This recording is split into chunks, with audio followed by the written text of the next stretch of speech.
taking special care not to clench our teeth together. And we move on down to relax all the muscles of our neck. We let our shoulders drop to their natural height,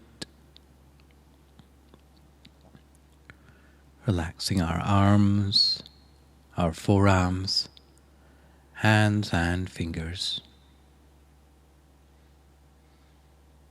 So that as our hands rest in our lap, they do so lightly and gently.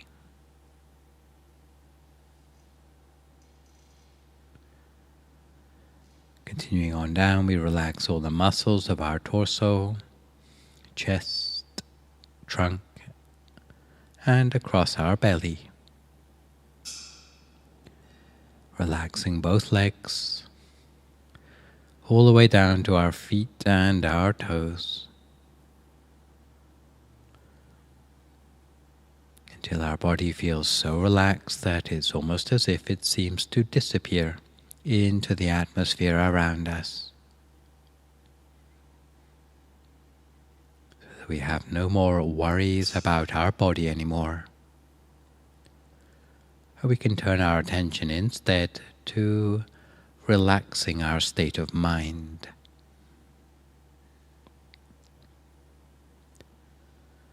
And by our mind I mean the sense of warmth, well-being, and inner space within us. It's also something which we spend about 5 minutes relaxing, putting ourselves in a good frame of mind before we make a start on the meditation itself. So we put aside any worries or concerns in our lives, like an unburdening. We bring our awareness back within the space of our body and into the here and now. Not letting our awareness get caught up with any regrets from our past or any plans for the future,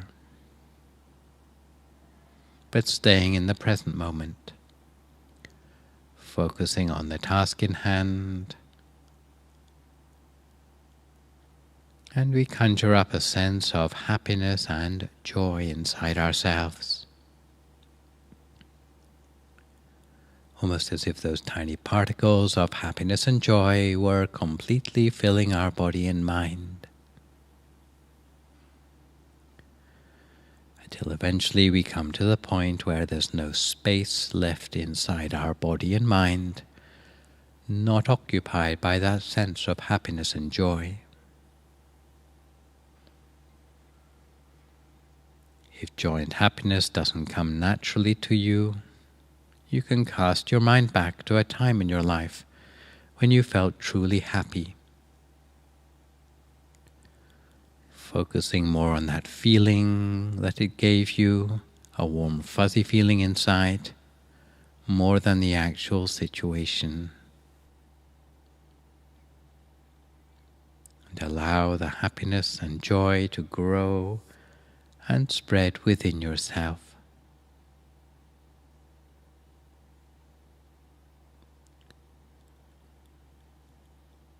And when you feel relaxed both in body and in mind, imagine that within the space of your body is just a hollow cavity, an empty space with no organs or tissues, muscles or bones. And once again, remember back to the bright object which you are familiar with from previous meditations. Maybe a bright sun shining in the sky, yellow, gold, orange in color, or a full moon, a star, or perhaps a diamond, whatever comes easiest to mind.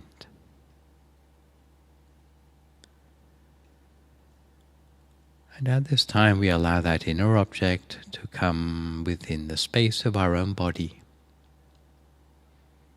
floating gently downwards within ourselves, almost as if we were breathing it down to the point at the center of our abdomen, or as if we were gently swallowing the object down until it reaches the pit of our stomach. Once it reaches that place, then we don't move it anywhere else, but we try to maintain it as continuously as we can, for as long as we can. If we find the mind wandering away, each time we bring it back again. And if the inner object disappears, then we think of a new one.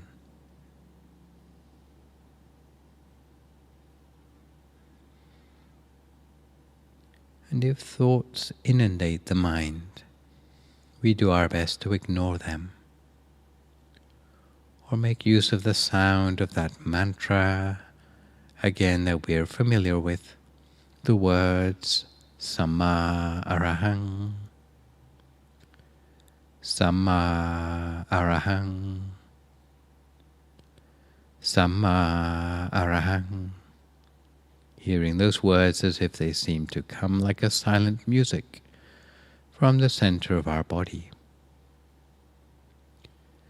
For as long as it takes for the thoughts to become quieter and eventually disappear.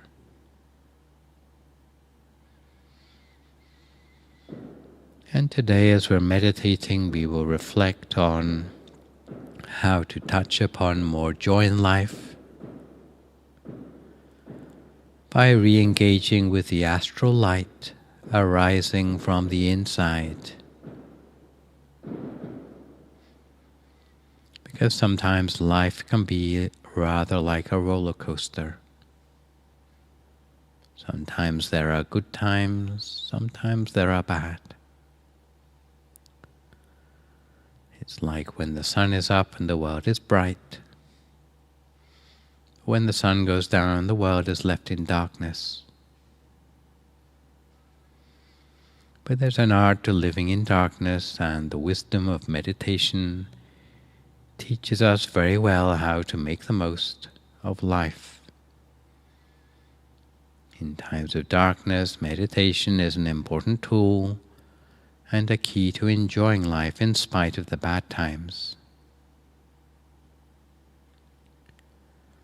So we relocate our attention to the center of the body, somewhere inside the stomach, within the abdomen. It's the same place where the in-breath stops for a moment before it turns around to come out again as an out-breath. For as long as we can maintain our awareness somewhere at the center, as long as we can reconnect at that point, then we can touch upon a sense of inner peace automatically. And it's almost like a sense of homecoming for the mind. The mind is normally pulled away by the things around us.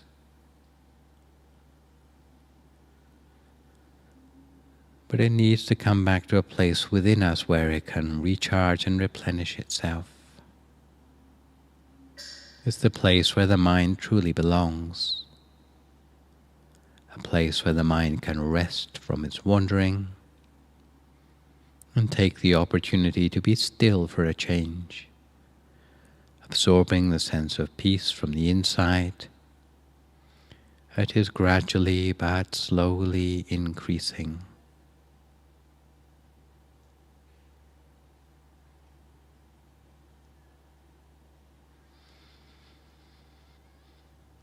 A sense of peace is generated in spite of our doing nothing more than keeping our mind still at the center. When there are bad times in our lives, it's like the mind is blanketed by darkness, and that inner darkness prevents and hinders the mind from shining through. At the same time, it tends to cause us to overlook any silver lining in our lives, to the point that positivity can't get through to the mind. That blanket of darkness renders the mind coarse and unyielding. It generates a negative feeling in the mind, whether it be anger, depression, boredom, or despair.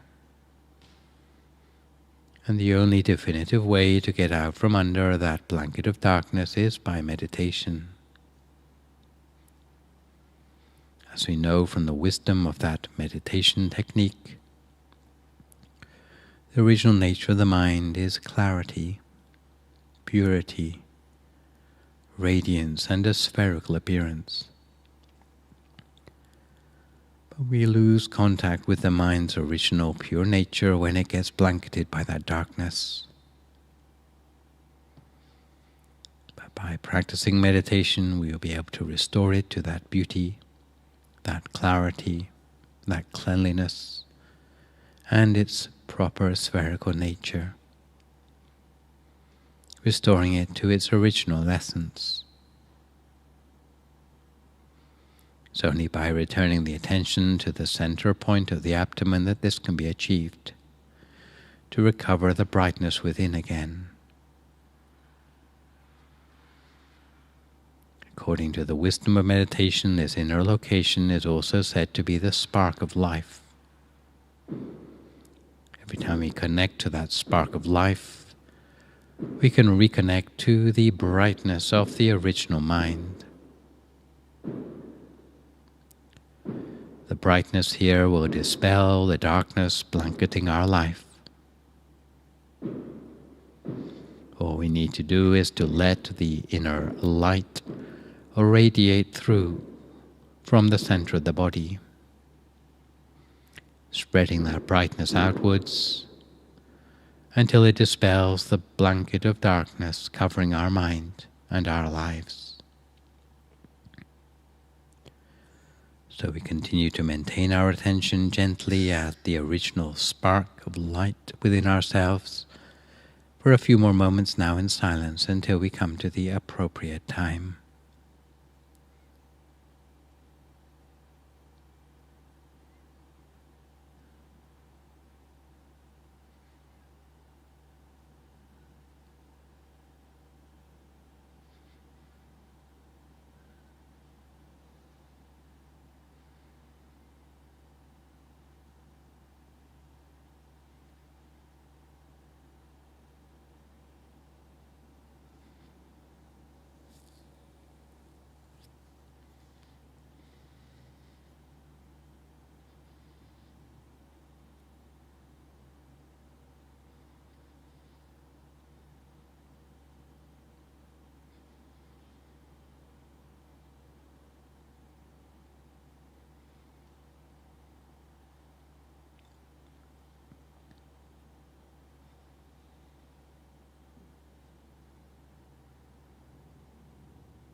We continue to keep our mind on track at the center of our body.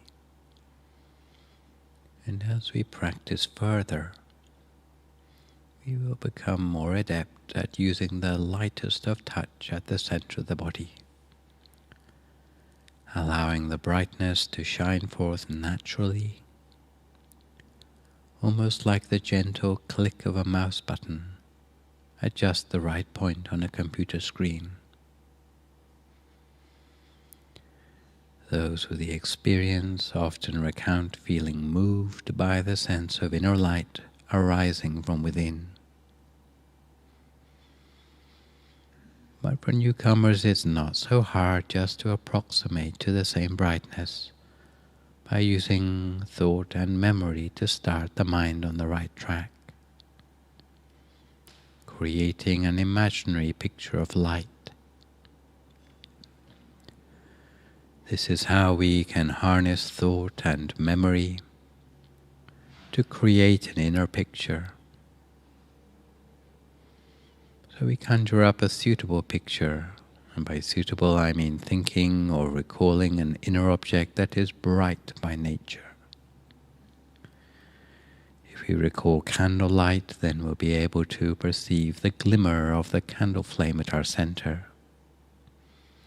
If we recall a star or a diamond, then the star or diamond will appear in tranquility at the center of ourselves. And with the inner picture will always come a sense of joy and release, which gradually grows within us as the spark of light starts to penetrate through the blanket of darkness in our lives. When we practice meditation, all we have to do is to let ourselves enjoy the feeling that accompanies the inner light. Something which, according to the wisdom of meditation, is known as the light of peace. Once we gain access to the light of peace, although the darkness of life may still be there, it will no longer cause us to suffer to the same extent. Life will seem brighter every hour of the day, every minute, every breath we take, as we gain that light of peace. Meditation is really the only way to access this transformation. This is the reason why we need to practice together peacefully in this way until we can meditate confidently on our own. So to live in the brightness in spite of the darkness of life, the wisdom of meditation is essential and brings a sense of joy both by day and by night. Modern terminology might call it a coping strategy for leading your life out of the darkness. So keep your mind on track at the center of the body by re-establishing it there again whenever it wanders. It's easy to assume that the center is helping us when life feels bright and joyous. But if the shadows return, don't wait until it's too late. Make the opportunity to rekindle the inner light by sitting down to do meditation as soon as you can. In this way, to enjoy life to the fullest, enjoying meditation and enjoying life will go hand in hand. In the meantime, we allow the astral light at the center to continue transforming our life from within as we continue to practice meditation for a few more moments in silence.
respects, meditation is like the other skills that we learn about in life, whether it be mastery of a sport or fluency in a new language. Practice makes perfect. And although we might be new to meditation today, learning the technique for the first time, and possibly coming across obstacles for some, or perhaps experiencing beginner's luck for others, it's useful to bear in mind that regular practice will help us to go further within the same length of time. The key to establishing the skill of meditation is regularity in our lives. And generally, I would recommend that everyone find at least 20 minutes to meditate each day. Sitting down at a time of the day when it's convenient for you, a time when you're not too tired, when you still have a bit of energy, relaxing your body, relaxing your mind, focusing gently at your center, while clearing the thoughts from your mind. If you can manage this for 20 minutes each day, then there'll be a sense of well-being that builds up within yourself. It will become more tangible in the latter stages of your meditation, a warm, fuzzy feeling on the inside that seems to stay with you. Even as you get up from your meditation to do other things, that sense of well-being will still be with you as you do those other things. Of course, it will wear off after some time, but as you meditate more regularly, as you get more hours of meditation under your belt, then the sense of well-being will stay with you for longer, be more robust, more resilient, stay with you in spite of the challenges that you confront in your life, until what's known as mindfulness develops in your waking life in a way that's seamless with the well-being that you develop when you have your eyes closed in meditation, until it's something that you can keep with you from the moment you wake up in the morning to the last thing at night. So apart from remembering the technique that you've practiced today, I would encourage you to practice further on your own, in your own homes, on a regular basis. When you have questions, and you can come back to the group and hopefully receive some good answers. And also, meditating along with others is a good source of inspiration and encouragement to keep you going, even though you might be meditating on your own. So we continue to meditate in this way for a few more moments now in silence until we come to the appropriate time.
Sappa Buddhanupavena, Sappa Dhammanupavena, Sappa Sankhanupavena Sattha Soti Bhavantu Te. So if you'd like to come to the end of your meditation for this evening, you can gradually open your eyes again. If you feel at all uncomfortable, then slowly try changing to a more comfortable position before gradually finishing your practice. So far, so good. Any questions at this point? Not so much. Okay. Well, last time I saw you, I started on this subject of Buddhist Feng Shui. Some of you joined me for that talk. Others may be new to the subject completely.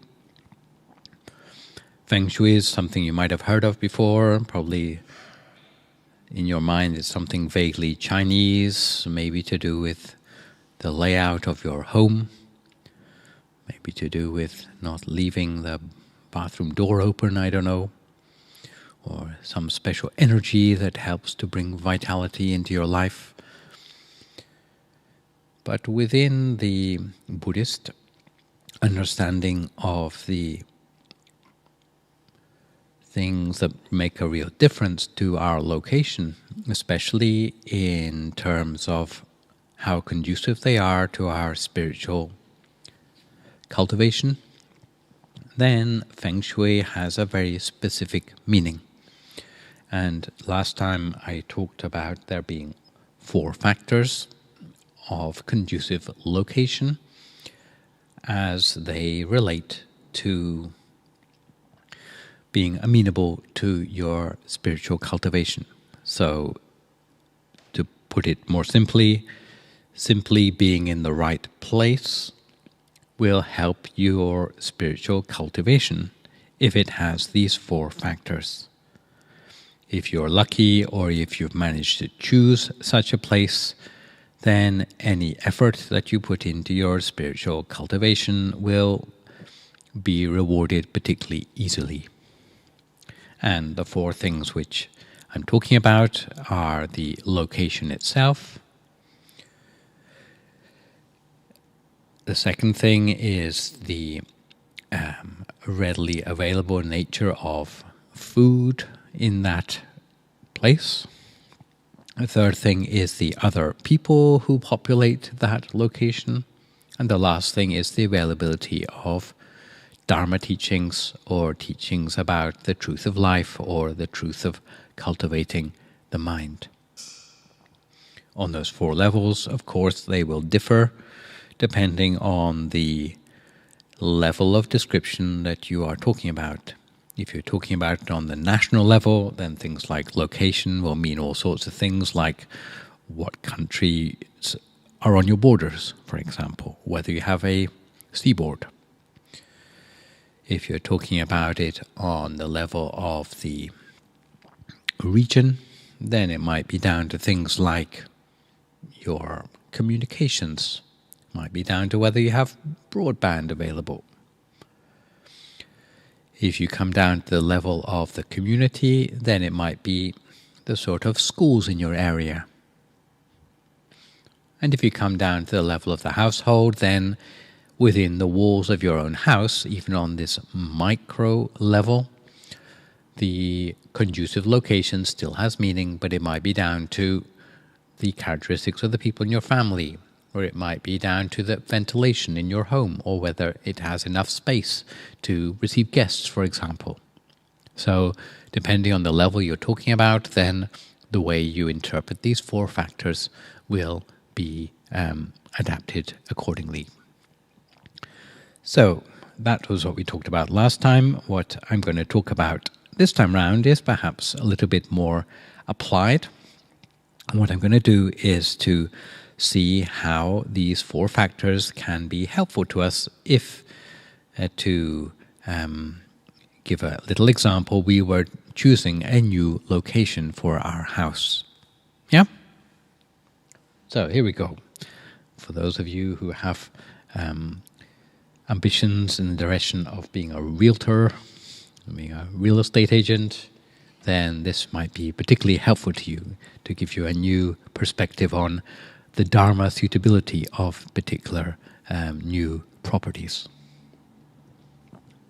So we come to our first example, and this place is called Hillywood. And in your mind, remember those 4 factors and think about the description of this place. And if you are going to use these 4 factors, then you might, for each factor, choose how you would rate that factor on out of 25 points. So 4 points times 25 to give a rating out of 100 for each place. So here we go. Hillywood. It's liable to earth tremors. It has plenty of job opportunities. It has a low crime rate. It has markets nearby for your food. It has good free medical care. It even has monks that pass by the house on alms round. So what do you reckon? If you were to factor in all the 4 factors, then you would get something like this. As an example, for location, conduciveness, you probably get 18 out of 25 because of earth tremors, a little bit worrying, right? But plenty of job opportunities would sort of make up for some of that. So maybe you get a job fixing the roads every time they crack in an earthquake. Yeah. Food, we know it has nearby markets, so that's good, right? So 18 out of 25. Good people, well, medical care comes under the category of people because having doctors and medics around generally is a good thing. So we give that 18 out of 25. And monks passing by an alms round is the opportunity to give alms, to practice generosity on a regular basis. So that would be very good from the point of view of accumulating dharma or accumulating merits in life. So full marks for conducive dharma. So out of a total of 100, in this particular case, this worked example will give 79%. Get the idea? Let's try another one. Now we come to Manhattan. Okay. So, worked example again. Unfortunately, Manhattan is infested with malarial mosquitoes. Not good, right? So you can take your quinine injections every day or whatever, but it doesn't really make it very welcoming. Nonetheless, it has abundant food. It has no nearby red light districts or nightclubs, which you probably wouldn't want your children going and playing around nearby. But it has schools and temples in the locality. And it has a low crime rate. So what do you reckon? Better or worse than the last one? Malaria doesn't make it sound very good, right? Yeah. So location doesn't get very many marks. Despite not having the red light districts or nightclubs nearby, the malaria does add up to a bit of a downer. So we only give it 5 out of 25 there. Food is abundant, so that's good, right? 22 out of 25. People, what are we looking at there? We have temples and schools in the locality, which generally add up to a positive thing in terms of opportunities, both for our children and for ourselves to educate ourselves to become better people. And the low crime rate generally also talks about good people. As for Dharma, well, that comes back to the temples and schools mostly, the availability of teachings to further our own spiritual improvement. Nonetheless, we add them all together, we get only 67, which is a bit less than Hillywood. So you might be able to put this Dharma teaching into practice next time you move house. But the things I want to teach today really shouldn't have to wait until next time you move house in order to have some sort of benefit for you. And in this particular case, I would say that although for, let's say, children or people who are very new to the path, depending on ready-made locations to improve your chances of success in Dharma practice is a good thing. But really for folks like yourself who are experienced and regular meditators and all these other things, really you should be looking not just at ready-made, good, conducive locations, but you should be looking at how you can take what you already have and improving the factors on those 4 different categories in order to make what you have better. So what can we do about that, especially on the household level? Because households tend to be more within our control, unless you happen to be a city councillor or something. So how can we transform things? The Feng Shui of your home as a location conducive to good habits for yourself. The first consideration is you need to give thought to your work-life balance so that you can spend enough time, let's say with your own children, to instill them with good habits. Some people claim that they are overburdened with work, and they even claim that the reason they are working so hard is because they're thinking of their children and all the money their children need, so they can send them to a private school or maybe even a boarding school. In fact, maybe the things of value which you can give your children don't need to depend on all that money. If you had quality time with your children, you could do a lot for them, which money would be unable to buy. In fact, if you don't spend time with your children, then you might end up spending all your money on things like rehab or summer camps for troubled teens instead. But if you can rearrange your time to give full attention and quality time to your children's upbringing, then your foray into parenthood will be much more rewarding. Yeah.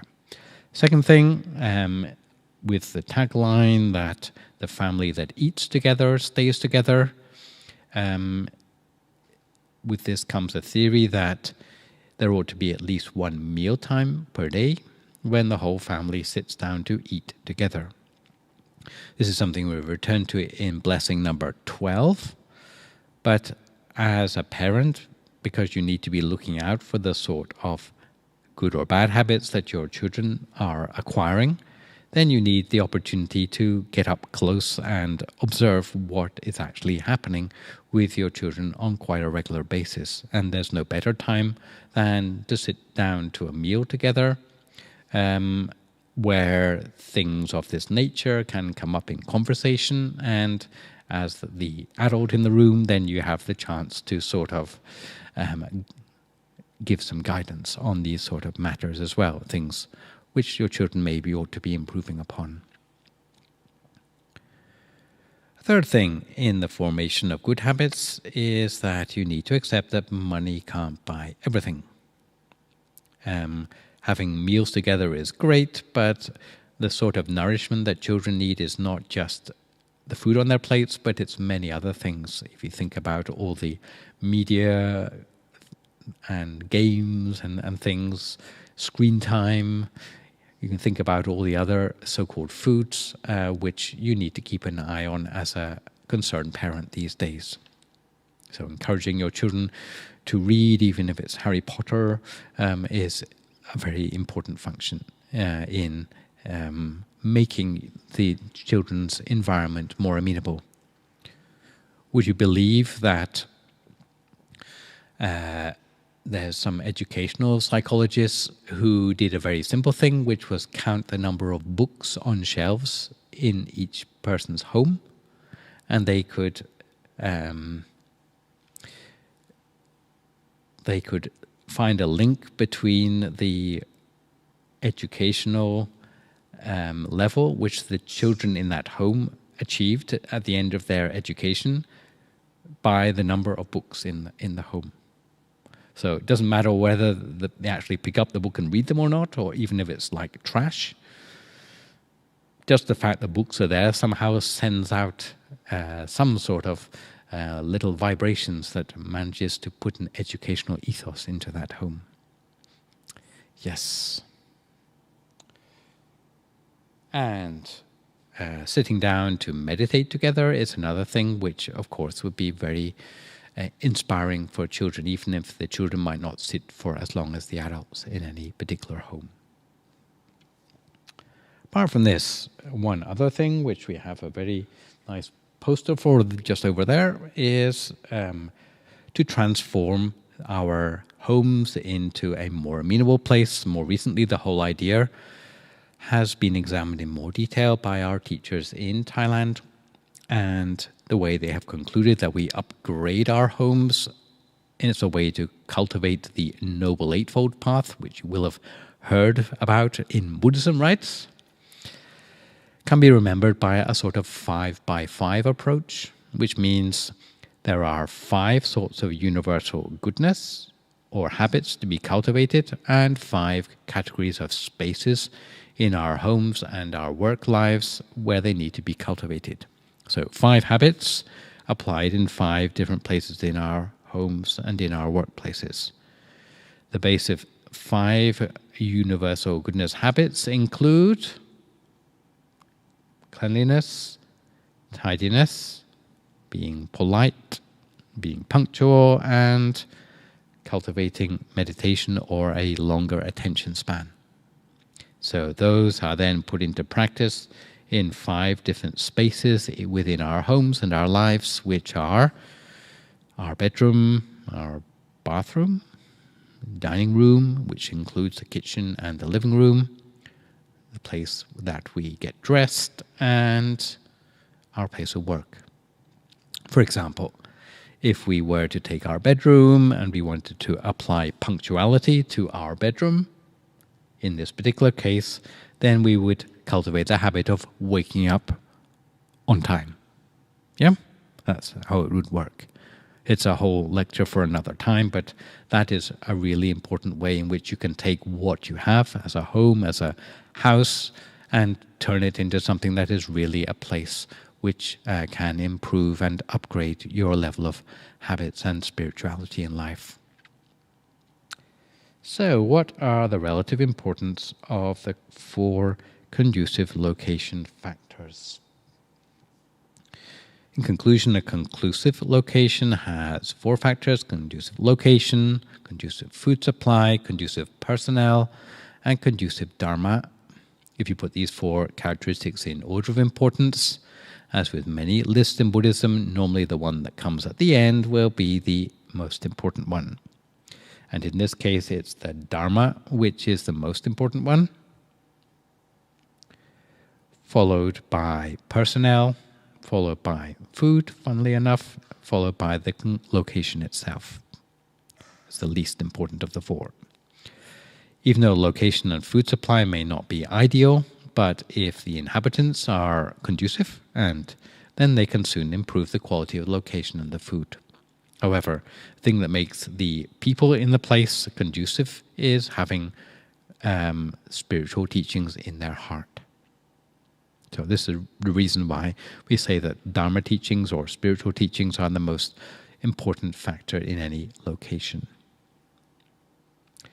So, as not to patronize you too much, as with all the previous blessings we've looked at, generally we tend to pay a lot of attention to how these things are applied in the world around us.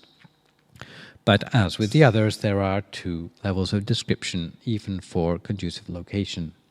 And in this particular case, we can say that conducive location, of course, applies to the things around us, but it also applies to our body and our mind as well. So the conducive location within. In fact, our interior condition can be conducive or otherwise to our cultivation, even more than our surroundings in certain cases. Having a healthy body and mind is particularly important to one's potential in spiritual cultivation. If we're not weakened or infected in some way, then we can do a lot more with our lives and be more ambitious in our cultivation. Even people born with all the advantages in life may take their health for granted and get mixed up in things like addictions. But if instead we're able to uphold precepts, then it's a very good way to make sure our internal amenable location is as conducive as possible. And there's an expression within Buddhism: if you take care of your precepts, then your precepts will take care of you. So now that you know 4 factors of a conducive location, if you are still a child, then you should settle for a location that is going to be conducive for you. But if you are an adult, as you like yourself, then you should try to make your location, whatever you have, more conducive than it was before. It's not good enough just to look for conducive locations, but you should be thinking of in terms of improving the places that you already have. So today I'd like to finish off with a little story. It's a sort of shaggy dog story for you. And it's a story from the scriptures taken from the commentary to the Dhammapada. It's a story which comes from a time long before the time of the present Buddha. You're familiar with the idea of there having been many Buddhas. But at the time I'm going to talk about, it was a time when there were no fully enlightened Buddhas available. The only Buddhas available at the time were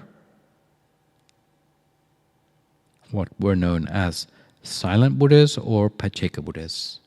So they're beings who have become fully enlightened but who don't have the knowledge or capability to communicate what they know to other people. So they're just enlightened, which is great, but and they are a very great opportunity for merit for other people, but they don't communicate what they know to others. So these Pacceka Buddhas. And at this time, there were many Pacceka Buddhas in the world. There can be several at once. And one of these Pacceka Buddhas used to come on alms round to the dwelling of a certain herdsman. And having collected alms, then the Pacceka Buddha would make a long journey back to the forest where he used to stay to have his meal.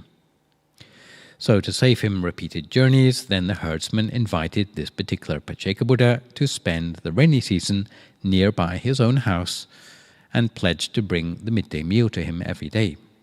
And he kept his promise, and he brought lunch each day for the Pacceka Buddha, and often he was accompanied by his dog.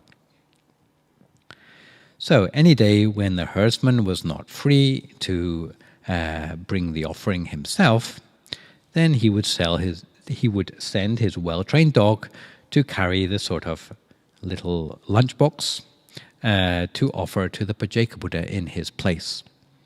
And as the dog grew more familiar with the Pacceka Buddha, then he started to take a liking to this Pacceka Buddha, because the manner and the deportment of the Pacceka Buddha, being sort of fully enlightened and all that, was very gentle.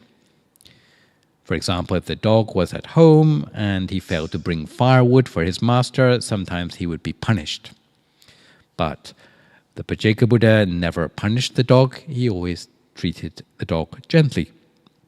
And the dog liked to listen to the sound of the Pacceka Buddha doing chanting, and there was no risk of being beaten, and sometimes the Pacceka Buddha would even save a portion of the food to give to the dog as well.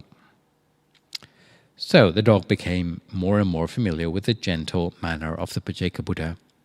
And at the end of the rainy season, the Pacceka Buddha bid the herdsman goodbye and returned to the forest. And the Pacceka Buddha made his journey not in the normal way, but floating through the air, through the powers of mental powers which he had achieved through enlightenment. And the dog watched the Pacceka Buddha go through the air with such regret that he howled mournfully.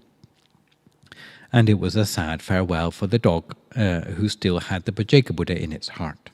So even a dog can feel sad about the departure of a monk. In fact, the dog was so sad that it dropped dead with a broken heart. However, as with many of the stories I tell, as a result of the faith of this dog in the Pacceka Buddha, and from howling in the departure of the Pacceka Buddha, the dog was reborn immediately as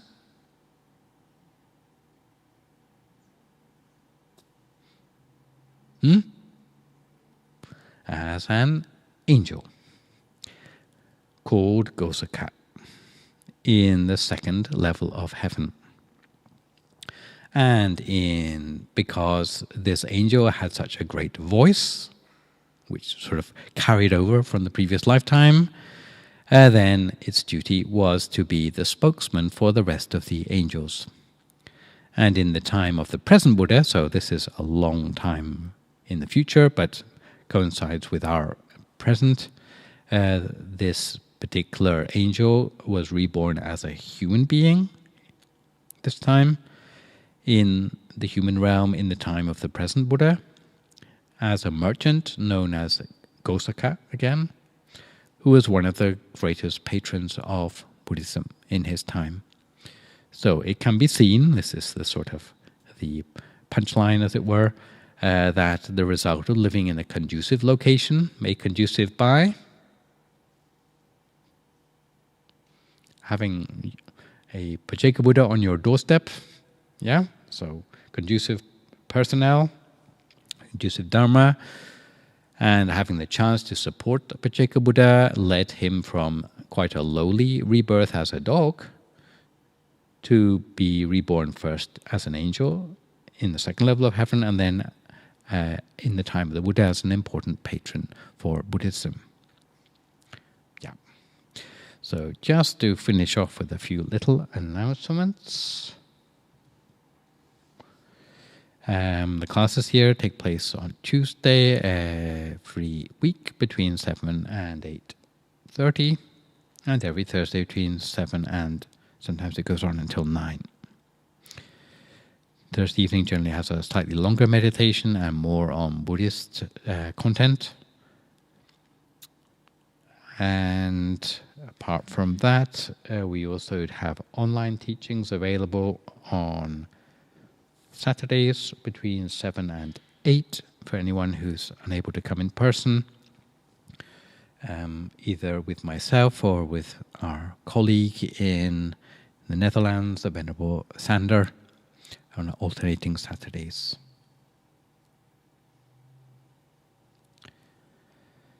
And on the full moon days, we also have a special session, which happens to align this month with the 18th of December.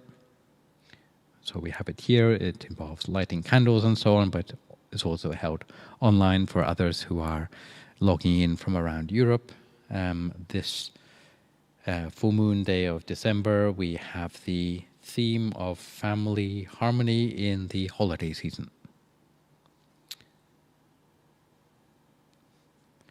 And even for those of you unable to visit the temple but who would like to sustain the habit of meditation in your daily lives, there is an app called MindGem which you can download onto your mobile phone and listen to meditation instruction offline even, and set the timer for the length of time you'd like to meditate. Even if the instruction is shorter, then you can sort of set like half an hour of silent time in your meditation in order to bring it up to 30 minutes each time you meditate, for example. So that one is available for anyone who's interested in cultivating meditation in their everyday lives, apart from coming to the center here. So for today, that's everything I had planned to say, but at this time, if anyone has any questions comments or feedback they'd like to share, then this would be a good opportunity to do so.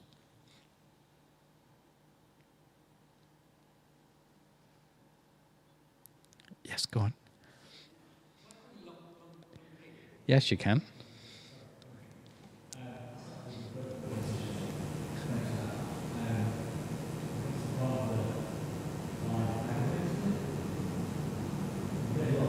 So the book was Walpola Rahula's What Buddha Taught? Yes.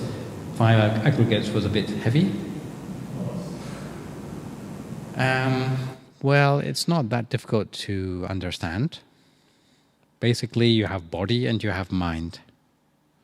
5 aggregates are the physical body, just the first one, and then all the other 4 are qualities of mind. So, what you have, Vedana, Sanya, Sankhara, Vinyan. Yes?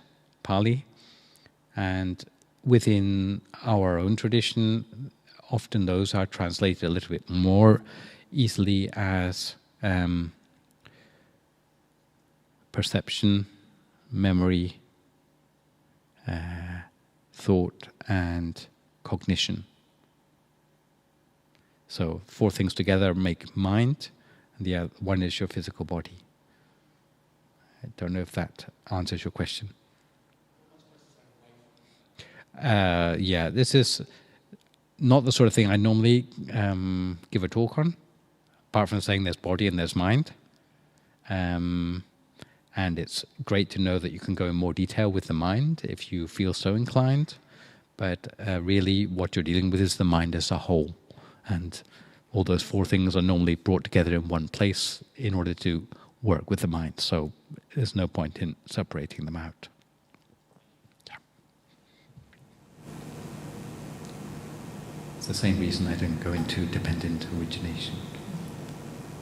Yeah. It's not clear what you're supposed to take away from it. Yeah. Wendy?